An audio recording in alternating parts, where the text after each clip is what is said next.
जय माता आदी शेतकरी मित्रांनो आणि भगिनींनो, हा आपल्या संपूर्ण भारताचा नकाशा आणि लक्षात घ्या.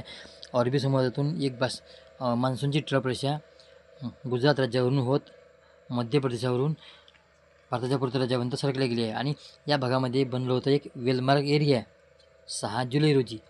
आणि या वेलमार्ग एरिया बनल्या गेल्यामुळं हे मोठ्या सिस्टमने अरबी समुद्रातून खूप बाष्पयुक्त वारे आपल्यामध्ये खेचले म्हणजे ओढले. त्याच्यामुळे हे सिस्टम मोठं बनलं आणि या भागामध्ये खूप मोठ्या आकाराची ढगं बनली आणि हे मोठ्या आकाराचे ढगं येऊन ओडिशा, छत्तीसगड राज्य आणि मध्य प्रदेशच्या भागामध्ये मध्यम ते जोरदार त्या भागात मुसळधार पाऊस पडला गेला. नदी नाल्यांना पूर गेले.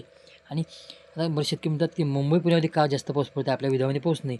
तर लक्षात घ्या, या भागामध्ये अरबी समुद्रामध्ये एक सायक्लॉनिक सर्क्युलेशन बनल्या गेल्यामुळं आणि ही मान्सूनची ट्रफ रेषा त्याच्यामुळं या भागातसुद्धा बाष्पाचा खूप पुरवठा झाला.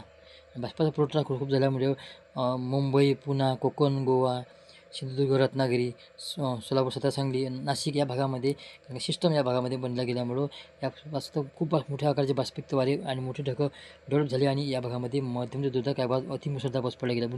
ते नदी नाल्यांना पूर झाली आणि या पद्धतीची स्थिती 7 जुलैला सुद्धा राहणार आहे.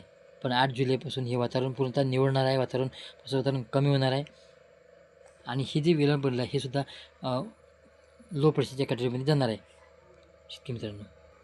आणि लो प्रेशरच्या कॅटेगरीमध्ये गेल्यानंतर ही जी मान्सूनची ट्रफ रेषा जी अशी होती गुजरात राज्यावरून अशी सरकत, तर पुन्हा हे ट्रफ रेषा अशा उत्तर दिशेकडे जाणार आहे. राजस्थानहून अशी सरकणार आहे उत्तर राज्यापर्यंत 7 जुलै रोजी. आणि 8 जुलैपासून सुद्धा हे मान्सूनची ट्रफ रेषा सुद्धा विरून जाणार आहे शेतकरी मित्रांनो. आणि हा जो मुंबईचा पाऊस आहे हा 8 जुलैपासून 7 जुलैला पाऊस आहे या भागामध्ये, पण 8 जुलैला पाऊस या भागातला कमी होणार आहे.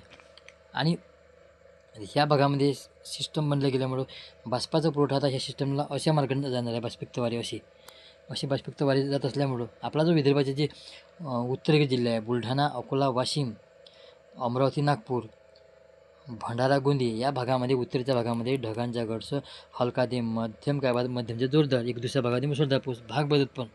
आणि जे विदर्भातले जे पूर्वेकडचे काही जिल्हे, खालच्या भागाकडचे काही दक्षिण जिल्हे या जिल्ह्यामध्ये पावसाचं वितरण थोडं कमी आहे शेतकरी मित्रांनो.